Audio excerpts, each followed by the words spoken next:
I do find this headline a little bit weird, okay, because there's a lot of stuff that Biden proclaimed when he first ascended to his golden throne on the backs of 81 million legitimate votes that he got during the 2020 election. He was going to be one of those guys, he'd be one of those world leaders not to be putting his thumb in his eye to all of our allies around the world, not going to be tough on dictators out there. Well, clearly that's not the case, and if you wanted to break at least half of that sentence down, it's like, oh, okay, be tough on dictators. You haven't been with Xi, you haven't been with Putin, somebody you describe as a dictator, but if you take a look at what Russia actually thinks of Putin, it's a little bit different than what you're being fed with the mainstream media, and one day we'll eventually look into that, but the news is coming through hot and quick right now, so we got to focus on the daily events at hand, of course. But the fact that you haven't reached out to anybody in the world right now, I've been seeing something, because I went and took a look at just for the laughs, some left-wing outlets right now, what they have on their front page. Like, we went through CNN, I went to MSNBC, went to NBC, went to CBS, just to, see what they're talking about for the time being. I got something from the New York Times because their front page is just equally devoid of any sort of coverage, and definitely the name Biden isn't anywhere near any of this stuff. So they are running full court press on this right now, and it's not unexpected to see at this point. Kind of like this. It's like, oh, okay, Biden's on vacation right now. Yes, he legitimately is, and we'll get to that very shortly. But the fact that he hasn't reached out to anybody, CNN kind of reported, okay, maybe he's making a phone call potentially, perhaps from Camp David. But him not talking to any of his allies around the world is a little bit of a break from his own self-professed platform of building back better and having stronger ties with the rest of the developed world. But then again, when you have so much egg on your face, when you have the biggest, most catastrophic military disappointment in a generation, at least, like, I can't properly compare it to what happened with Vietnam and the extraction from Saigon. All you can see is just, you can compare and contrast the different helicopter extraction photos that are from both Kabul and from Saigon and say, oh wow, there's a lot of similarities, but I don't know if it's entirely the exact same situation. I've seen arguments from both sides that it's worse, or that it's better, that it's not comparable, or that it's 100% accurate, and this is just a really shitty reboot, just like everything else that's come out of society for the past 20 years. But with the Taliban being at its, according even to Joe yesterday, at its most military readiness apex, obviously that's not what he said, that's far too complex for him. They got the most guns since they've had since 2001. And the region in general being as tumultuous as it is right now, don't you think he'd be getting on the horn with a bunch of other people to really just talk them through the situation, like what they know, what they're doing to get their diplomats out of the area, how the hell are we going to be dealing with the Taliban going forward? Like, aren't those conversations that should be happening right now? Oh, maybe it is, because Joe's just a figurehead at this point. They just wound him up for that fucking speech, and now he's got to go finish the rest of his 2-week vacation. Let's jump ahead to that, actually. I had everything all nicely organized, but sometimes we just have to jump ahead a little bit. Jen Psaki, not sure when Biden will return to the White House. That's not even misleading whatsoever. White House aides on Tuesday said that they did not know when President Joe Biden would return to Washington, D.C. after the president left Monday to resume his August vacation at Camp David. Remember when the media would get on Trump's back for just, going out there and shooting a quick 9 holes? Man didn't take a vacation. Okay, even reading some of his old work, some of his old autobiographies, he considers them to be a gigantic waste of time. But yet, Joe Biden, right now, of all times, he already scheduled the holiday. It's just like when Gavin Newsom gave that explanation as to why he had to go to French Laundry. You remember, the 50-plus people. They worked really hard on that birthday celebration.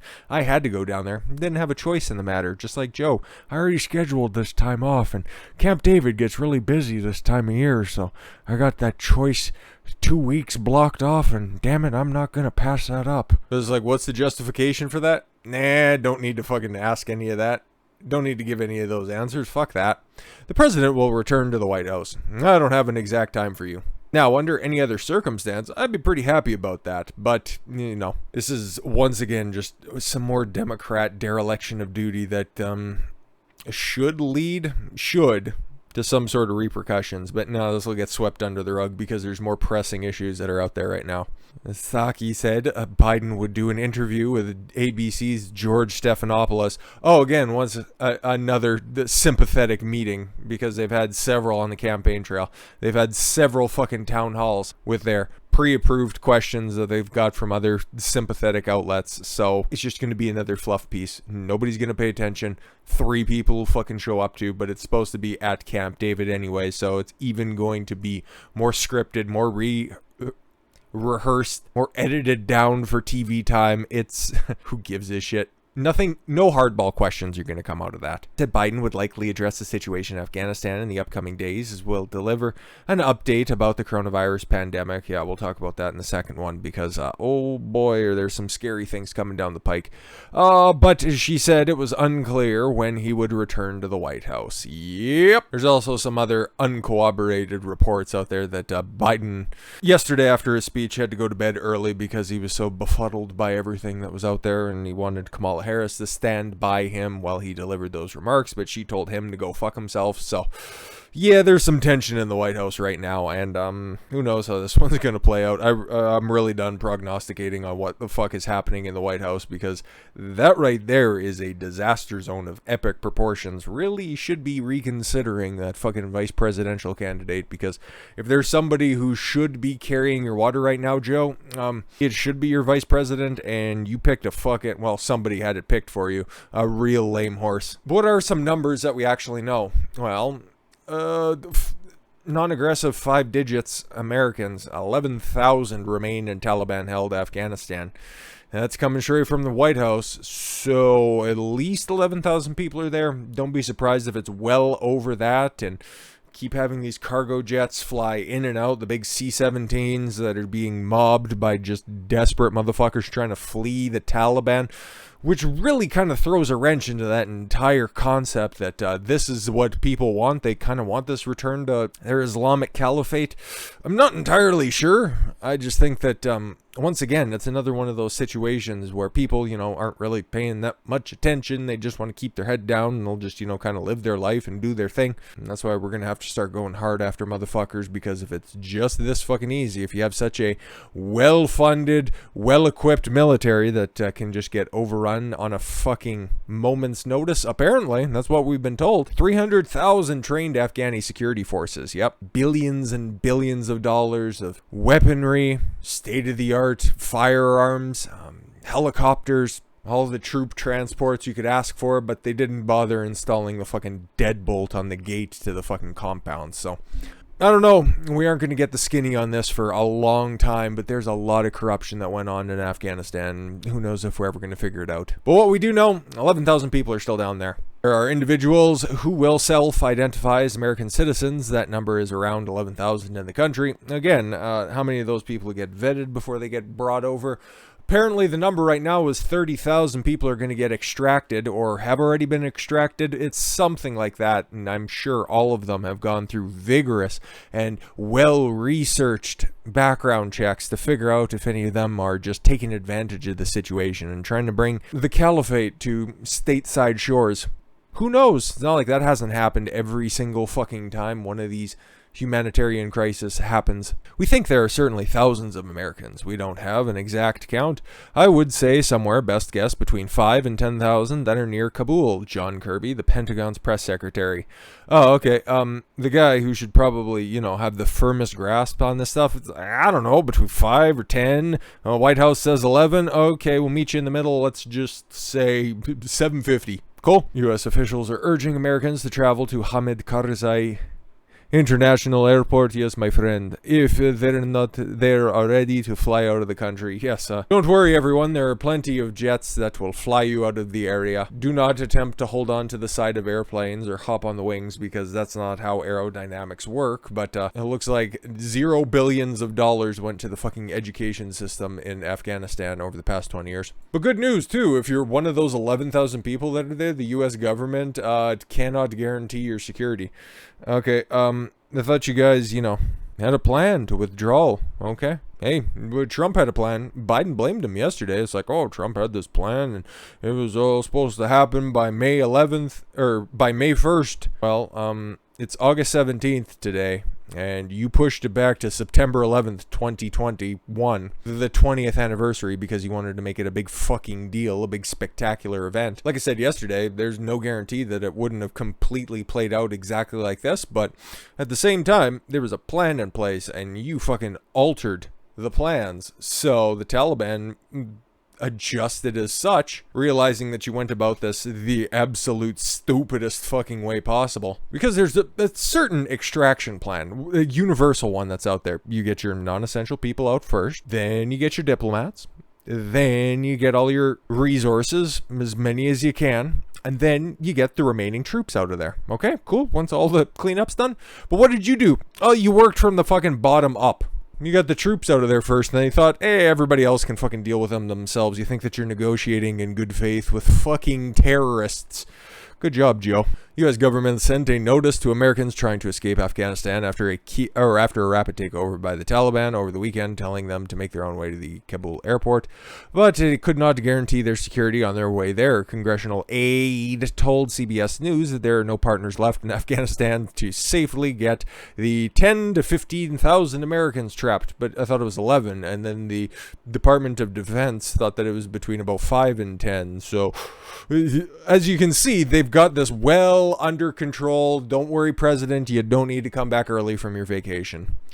Instead, a note went out to American citizens requesting to be evacuated from Afghanistan that said, thank you for registering your request to be evacuated from Afghanistan. We will get back to you in 3 to 6 weeks. No. The U.S. Embassy in Afghanistan has confirmed that undefined numbers of U.S. government provided flights will begin soon. Please make your way to Hamid Karzai International Airport at this time. You are allowed one carry-on and one checked bag, and please make sure that they fit inside the correct dimensions. And it said in bold capital letters as it continued, please be advised that the United States government cannot guarantee your security as you make this trip. 20 years. Over $2 trillion, and you can't whatever. Failures, massive failures, the entire lot of them. But what was important, I watched some of this press conference yesterday, and the headline really does tell it all. There's a little clip here, you can watch it, but the State Department, Ned Price, this fucking android lizard person, whoever the fuck was up there, a creepy dude with a cadence only rivaled by Mark Zuckerberg at one of his Senate testimony hearings. The State Department joins the UN Security Council, who is doing a hell of a lot to help out with the situation in Afghanistan, by the way, in calling for an inclusive government in Afghanistan. Yes, because women and children during the fall of Afghanistan most affected. Of course, they have my sympathy. I spent quite a bit of time yesterday talking about it, and then the first mayor of, I forget exactly what town it was. Yeah, that poor girl, hopefully she fucking gets out of there, because that's going to be a rough time for her. But they hope that they can reason with the Taliban, by reason they mean pay them off, because foreign aid, that once, I don't know, if there is a peaceful transfer of power, if there is a transfer of power or something, it's like they're still living in denial that the Taliban haven't just fucking rolled into everywhere and just fucking taken it all over because you left the doors open, duh. And the fucking president just flees with fucking $100 bills flying out of his fucking dollar sign money bags as he flees on a helicopter out of the country. He hopes that the Taliban will, get this one, work towards a diverse and inclusive government. Yeah, they just overthrew the most diverse and inclusive government with the ease of Mike Tyson knocking out a preschooler. Why do you think they'd set themselves up for that? But that's top priority for these fucking fools out here.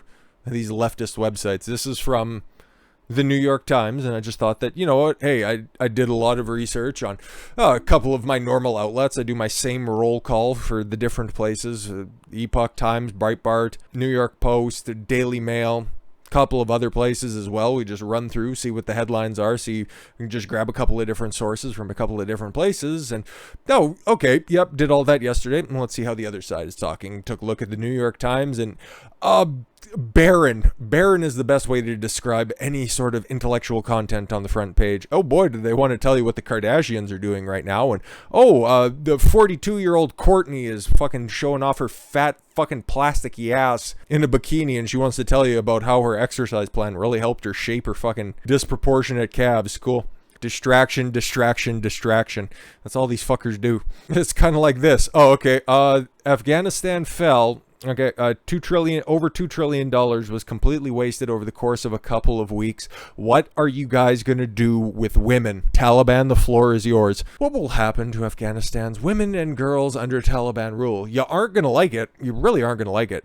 In 2 decades since the U.S. invasion toppled the Taliban, a temporary victory, I suppose, girls and women in Afghanistan have joined the military and police forces, held political office, competed in the Olympics, and scaled the heights of engineering on robotics teams. Really did a lot of good work. The United States also invested more than $780 million to encourage women's rights, and it's all done and all gone in an instant. The question now, will the Taliban once again trample over women's rights in the same velocity they captured the country?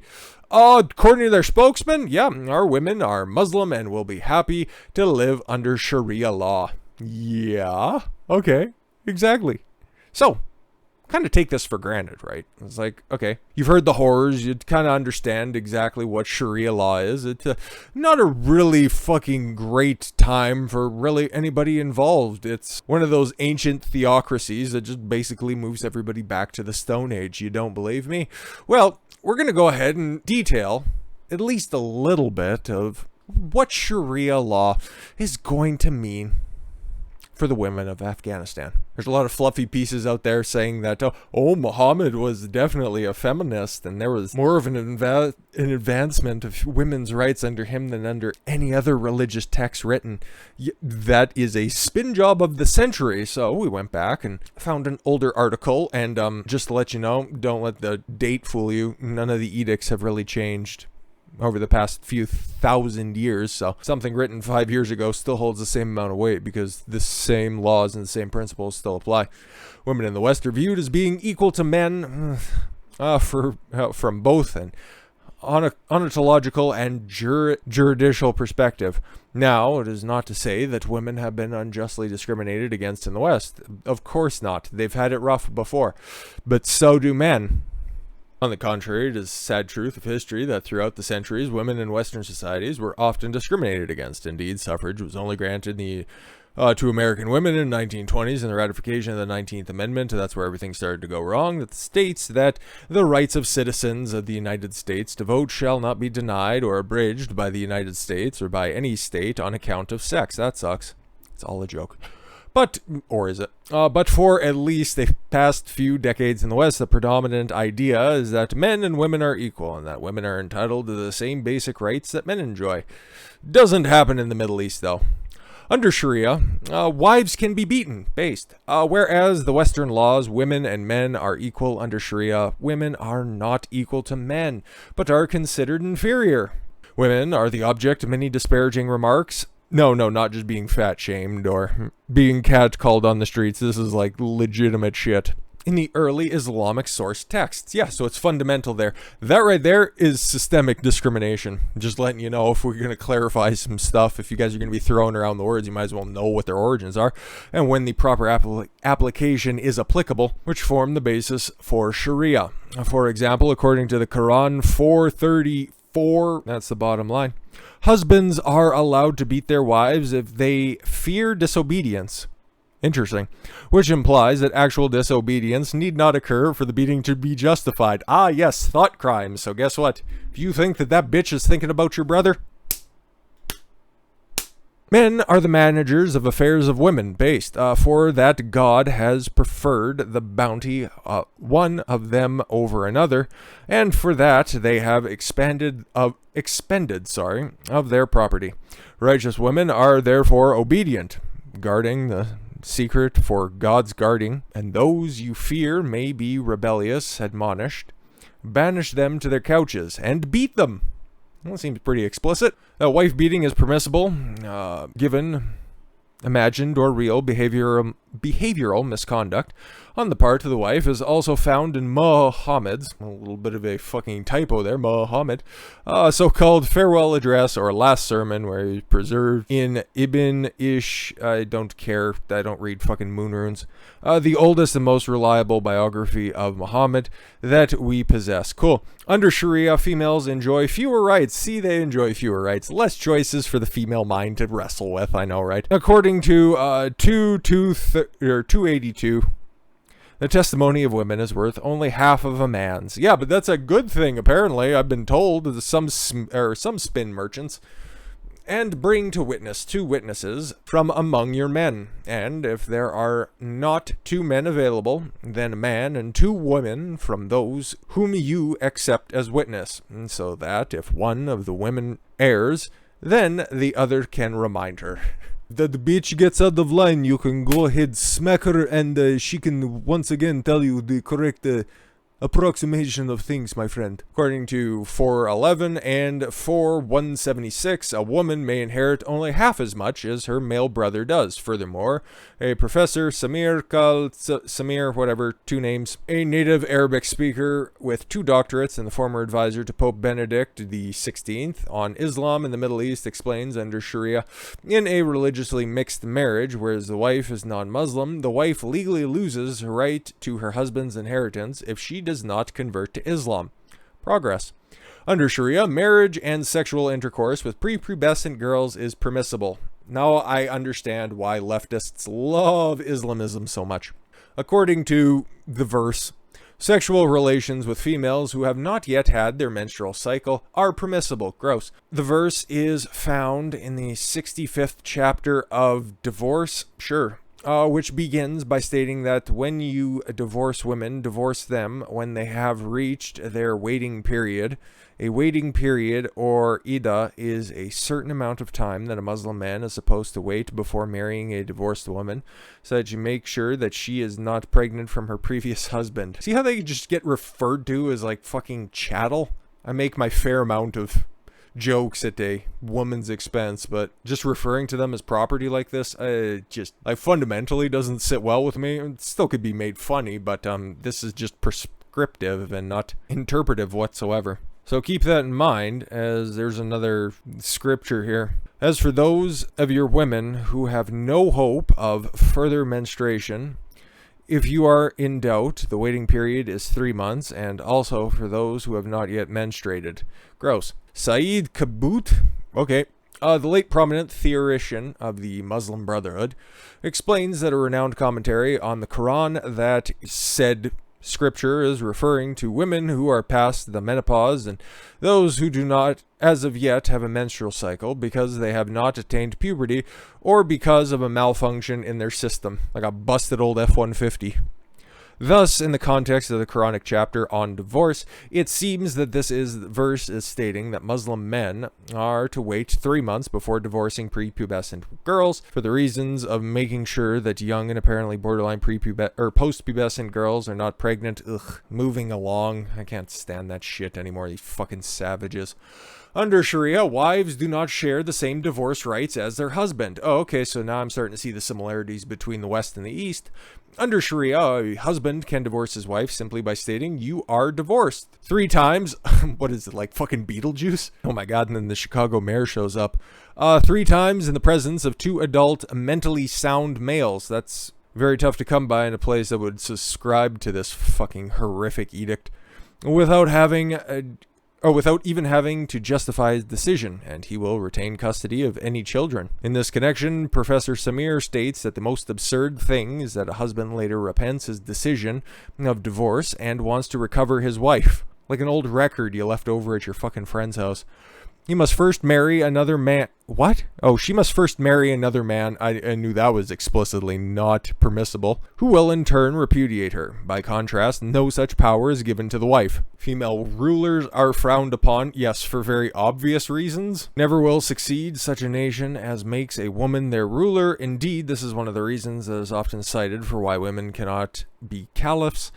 Although this is what Sharia teaches in theory, the practicalities of life given rise with some exceptions in the Muslim world. You did occasionally have female rulers like Shaharat al-Dur, who ruled Egypt in medieval times. Yeah, cool.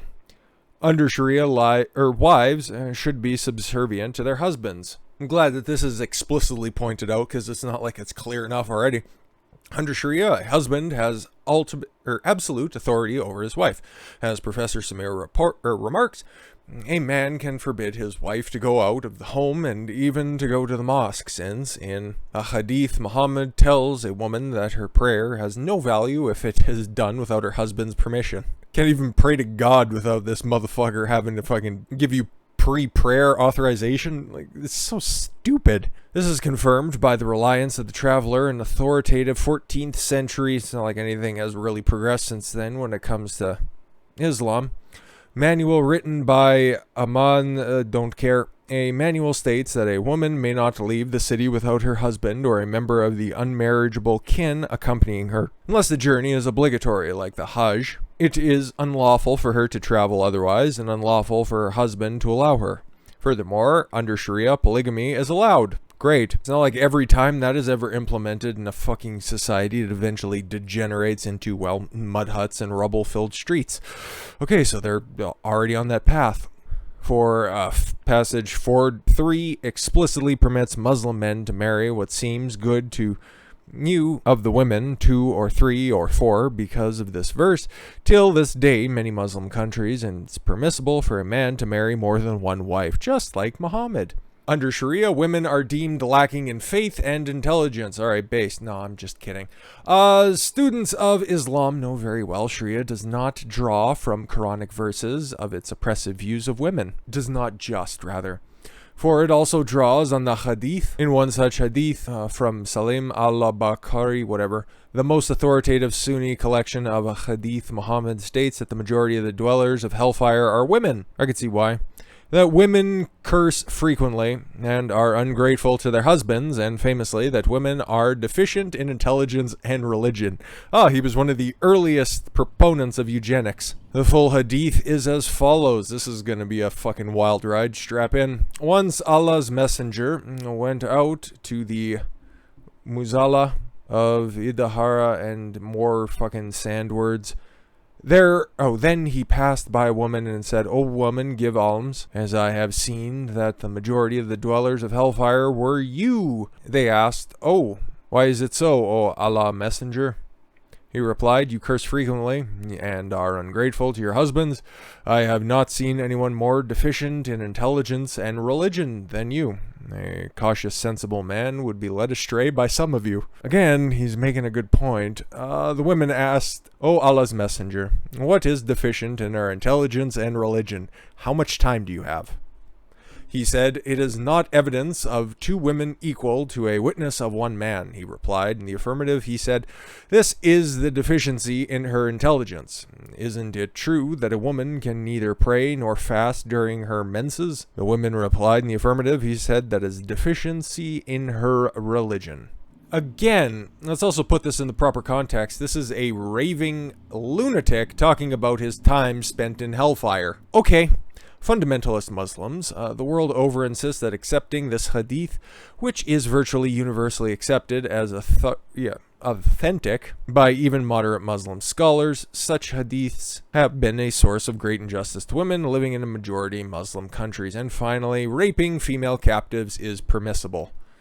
Ugh. We'll just glance over some of it for very obvious reasons. Having female slaves, George explains, is permissible even when the Muslim male is married. Indeed, the Quran contrasts female slaves with married women a few times, clearly demonstrating that female slaves were not considered to be wives. Therefore, you can have multiple of them. That's why polygamy is also throughout the Quran as well. There can be no doubt that in using the term malama'ach, I don't care, the Quran is referring to females who have been captured during the war for sexual gratification of their male captors. Again, there's something to be said about putting your primal urges in check and, delayed gratification, but hey, just convert to Islam and then you can just start fucking capturing and raping bitches. Hence, according to Don't Care, Muhammad enslaved women and sanctioned them being sold off. Not much different than what ISIS militants are doing today with the Yazidi women. Yep, that's another rabbit hole you can go down to if you want to feel even worse about today's climate. Not doubt modeling themselves after Muhammad and the early Islamic sources. Furthermore, Buddy tells us that the apostle has chosen one of the women of the tribe for himself. In other words, Muhammad, the prophet of Islam, was taking female captives for his own sexual gratification.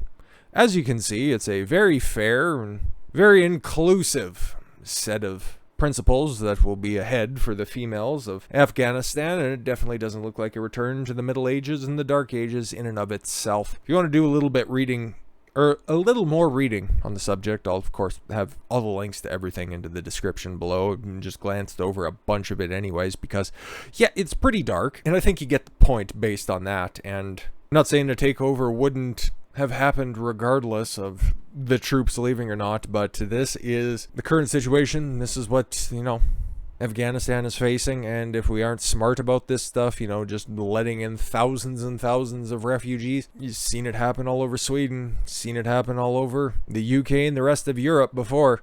These little no-go zones, they start popping up. I don't forget it. This stuff was happening a long time ago, and it could be making a resurgence once again, so you gotta be aware of this stuff. And again, it's not one of those things like, I see brown person, therefore I think I'm bad. And it's like, fuck off. That's so room temperature IQ take on things. All you need to do is you start to hear people talking about, Sharia law, it's really not bad. It's just kind of a more moral way to live your life. Much more return to tradition, my friend. It's nothing like that. It's fucking horrific, and it's something that should have been done away with a long fucking time ago. You can understand why Biden's not really talking about any of this stuff, because I too sometimes long for the days of when literature was written when I was a child. I thank you all very much for the gift of your time. I've been Don Consuelo. I want you to follow your gut and get after it. Catch y'all later.